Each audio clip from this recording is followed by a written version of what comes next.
எடப்பாடி தொகுதியில் தாவிக வேட்பாளர் வாபஸ் பெற்றது குதிரை பேரம் இல்லையா என அமைச்சர் செங்கோட்டையன் கேள்வி எழுப்பினார். இது தொடர்பாக நடைபெற்ற கருத்து மோதலை தற்போது பார்க்கலாம். மாண்புமிகு பேரவைத் தலைவர்களே, நம்முடைய மாண்புமிகு பேரவைத் தலைவர் அவர்களே, நீங்க பெரிய கஷ்டப்பட்டு தெரியாத நாட்டுக்கு.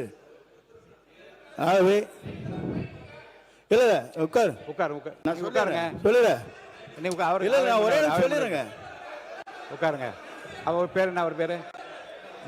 சம்பத்குமார் உட்காருங்க.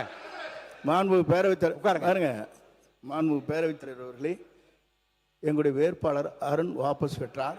அது குதிரை பேரம் இல்லையா? அது குதிரை பேரம் இல்லையா? மாண்புமிகு சட்டப்பேரவைத் தலைவர் அவர்களே, அவருடைய மனு தள்ளுபடி செய்யப்பட்டிருக்குது. யார் வாபஸ் எல்லாம் வாங்கல. அவர் முறையாக வேட்புமனு தாக்கல் செய்வதில்லை. அதன் மூலமாக அது இருக்கின்ற தேர்தல் அதிகாரி அந்த மனு நிராகரிக்கப்பட்டதா சொல்லிருக்காங்களோ, யார் வாபஸ் வாங்கல. அது குறிப்பா சொன்னா, அப்ப வேட்புமனு பரிசீலிக்கும் போது திராவிட முன்னேற்ற கழகம் அதிமுக வேட்பாளருக்கு தான் அங்க எங்களுடைய எனக்கும் என எதிர்த்து போட்டியிட்ட திராவிட முன்னேற்ற வேட்பாளர் தான் பிரச்சனை ஏற்பட்டு இருந்தது.